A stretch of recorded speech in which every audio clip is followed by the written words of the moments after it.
If you have ever said that Festool track saws are underpowered, then you need to watch this video because I'm going to show you why you were wrong. For those of you that know me know that I am a pretty die-hard Festool user, as you can see by all of the Festool tools in the backdrop and in all of my videos for the past however many years.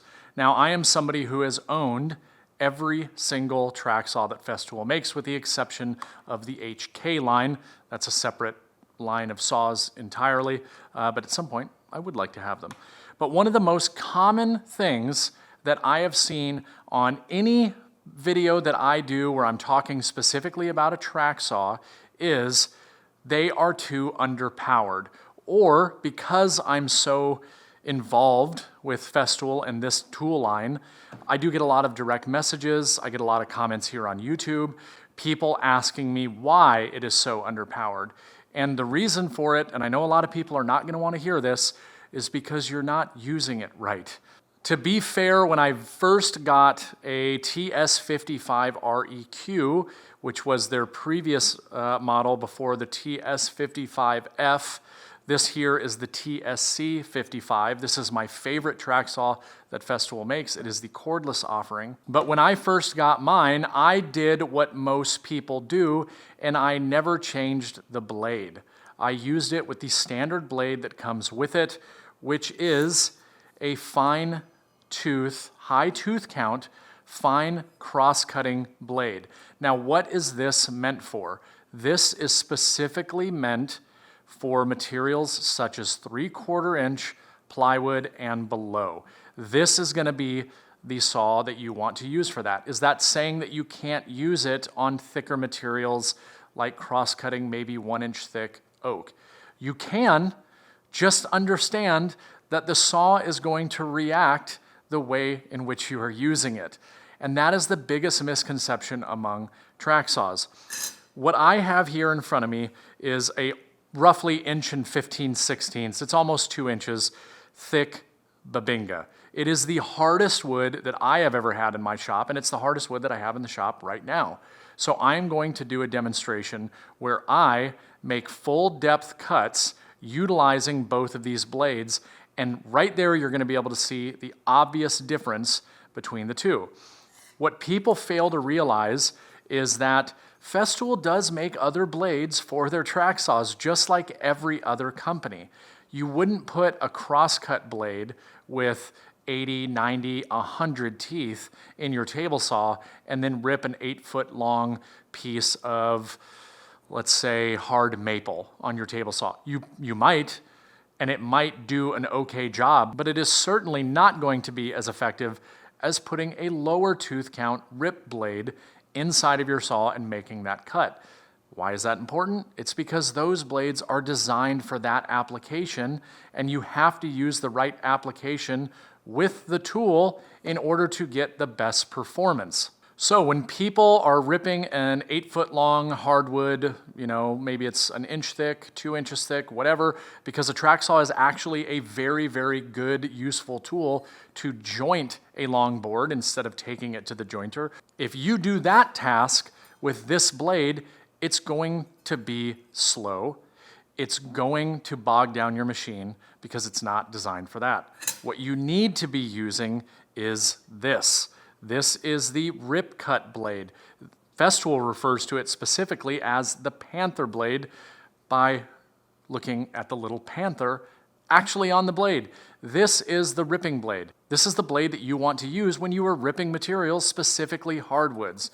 What you need to understand is that a TS55, a TS60, these saws are designed to be used with sheet goods. It's the most common application for a track saw. It excels at breaking down sheet goods to either build cabinetry right off of the track saw, either to break them down into smaller pieces to then cut them at your table saw. Whatever your method is, that is what it is designed for, which is why it comes with this blade. If you were to look at a TS75, which is a much bigger track saw, it will have a different blade other than the super fine blade that comes with this. It will also be a larger blade because it is a larger saw. 9 times out of 10, when somebody makes the comment, my track saw is underpowered, I don't like it, It is because the very first question that I will ever ask any of them, what blade do you have in it? And 9 times out of 10, the response that I get is the blade that came with it. Well, there's the answer. So what I'm gonna do is I'm gonna put this board on my little clamping center over here, and I'm gonna make some cuts at full depth, and I'm first going to try doing it with this blade right here, which is the blade that you do not want to use. It's the blade that is the reason why I'm making this video, to show you the difference between this, the wrong tool for the job, and using this, which is the right tool for the job. All right, so like I said, I'm starting this cut off of the fine high tooth count. This is the Festool blade that comes from Festool. Both of these blades are pretty much brand new. They both have a few cuts run through them. I have different blades that I typically use on my Festool track saws just from personal preference. But all I have is the track set back 5 millimeters, which will give me just over 3 millimeters. So the blade will actually be buried, which actually increases the dust collection. That's one of the other benefits. And another thing that I'm still so shocked to hear people say that these track saws are underpowered. They now use the thin curve blade, which is a 1.8 millimeter versus the 2.2. So even on the older track saws, 2.2 millimeter blade, obviously it's going to strain the motor a little bit more, slightly bigger blade. They've even improved that with the 1.8, and yet people are still saying that it's underpowered. This demonstration will be all you need to see to realize that simply by changing the blade and utilizing the right tool for the job will actually make the tool perform at its highest level. So I'm going to start back behind the cut. I'm going to try to make a full depth pass. I will try on video here to put up a timer in the corner, so even if I speed it up, you can see how long it takes to make this cut. And what I'm trying to achieve is not to kill the motor. However, I want to actually attempt to just keep it nice and steady and just listen for the motor itself to see how much it's working versus the other. So let's go ahead and make this cut.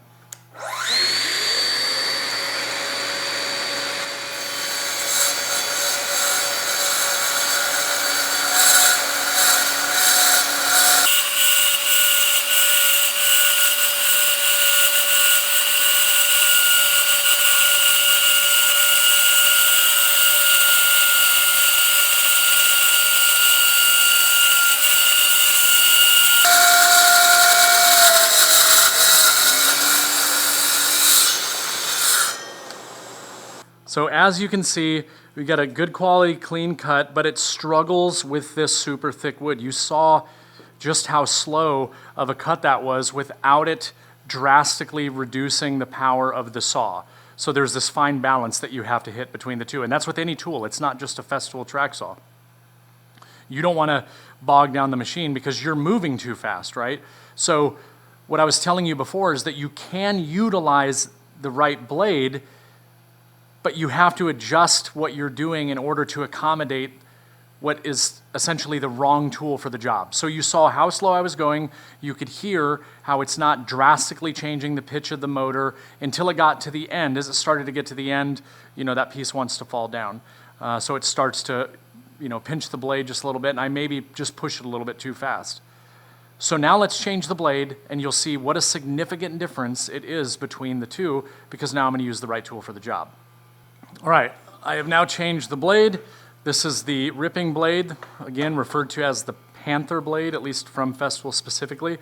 We're gonna put the timer up here in the corner. I'm not gonna push this thing crazy hard. I'm just gonna make the cut at a comfortable pace, making sure that I'm not bogging down the motor, and you'll see the cut will be substantially faster than the previous cut.